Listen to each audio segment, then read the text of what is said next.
What's up, y'all? This is Cliff. How y'all doing this morning? Look here, man. I know I probably shouldn't be doing this on the way to work or whatever, but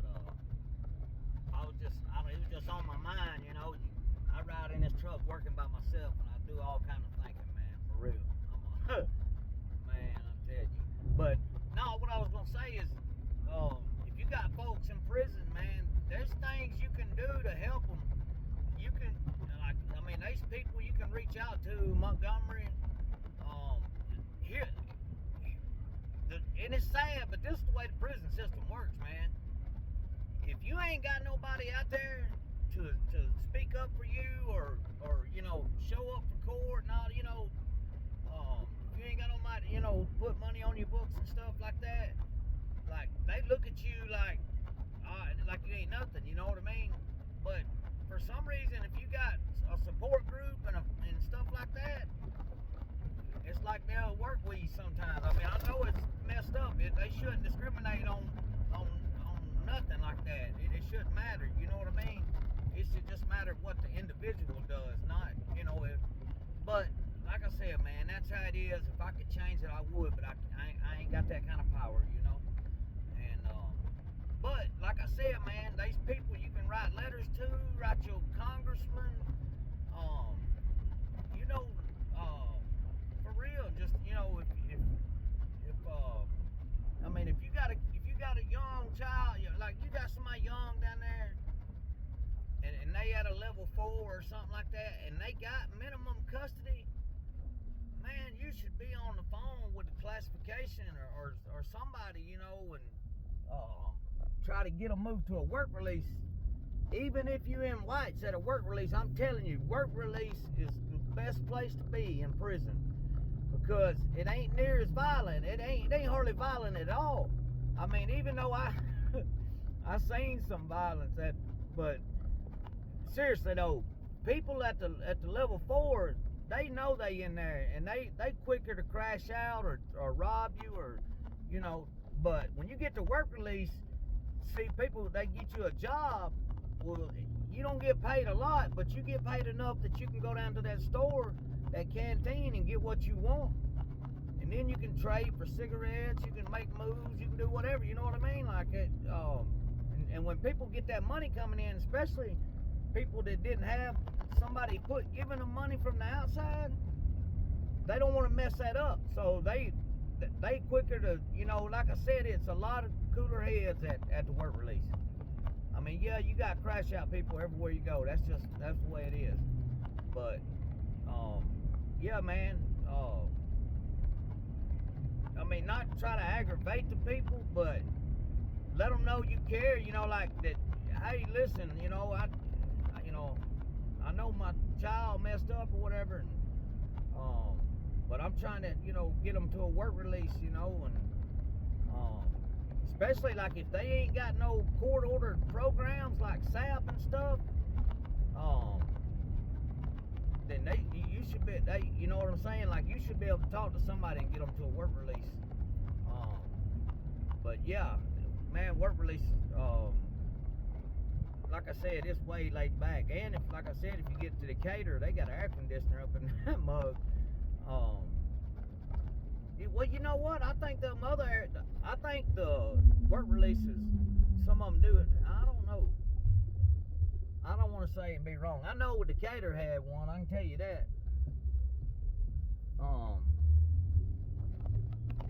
But yeah, everybody I know at the work releases, they love it. You know, you get to go out, you can see women, you can eat real food, smoke real cigarettes. I mean, it's a whole different thing. You know, if you got people that'll drive to see you, that, you know, they come, you know, you get a cool job. Like, you know, where I worked at, there was people had their folks come bring them lunch, and they go out to the parking lot and have lunch, because the people that run the company, they didn't care. As long as you didn't leave, long as your ass didn't leave that work site, you was good. You know what I'm saying? When it's time to come back from lunch, you better be on your spot, and that's all they cared about. At least that's where it was where I worked.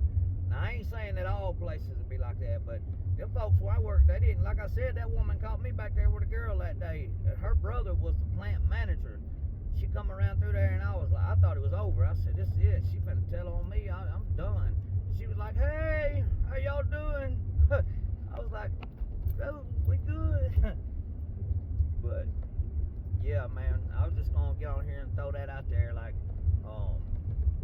always check your peeps, check online, check the ADOC inmate search, and and see what their custody is, and tell them to talk to their classification officers and try to get their custody down, see what they got to do. Like, them folks who work with it, there's an old saying in prison, the pen is mightier than the sword. And I'm going to tell you something, that pen can get some stuff done. I ain't lying. I seen it. That ink pen can get some stuff done for real. But, well, alright, y'all. Y'all have a good day, man. I was just going to throw that out there. If y'all got some peeps down there or whatever, y'all can, just some tips.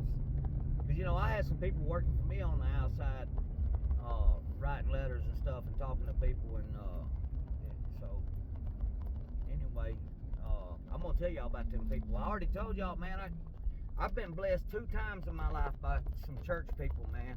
No lie. The first time was the one I've already done the video on there. I think it's called You Won't Believe This or something. And it tells about these church people I met that bought me 2 cars, man, within 2 days. And then I'm gonna tell you about these people I met right before I went to prison, when I was full knee deep in addiction, shooting at meth.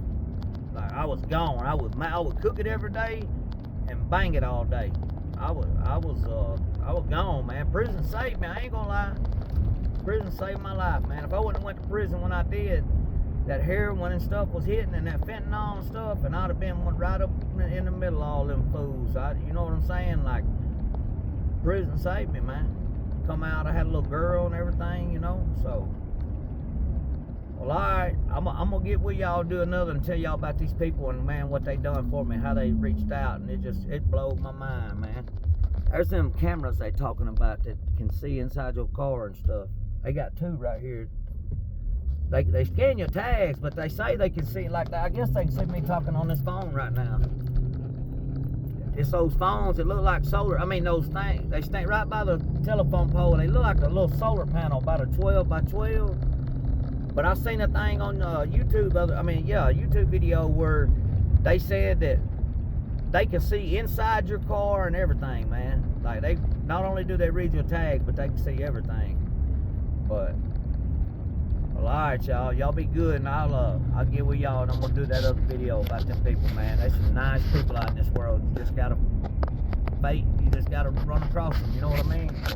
And it happens, man. It happens at the times that you don't expect it to, man. I'm telling you. I met these folks, and was gonna ripped them off, man. Yeah, was gonna rip them off. I was so messed up. I was gonna rip them off. And I ended up getting arrested and put in jail before I could rip them off. And they still helped me, man. And I told them the truth. I told them what I was going to do after I got arrested and stuff.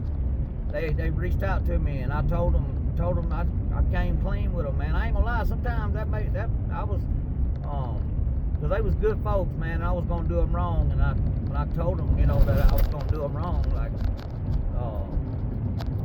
yeah. They was good folks. But alright, y'all, I got to get out here and mow some grass. Y'all be good, alright?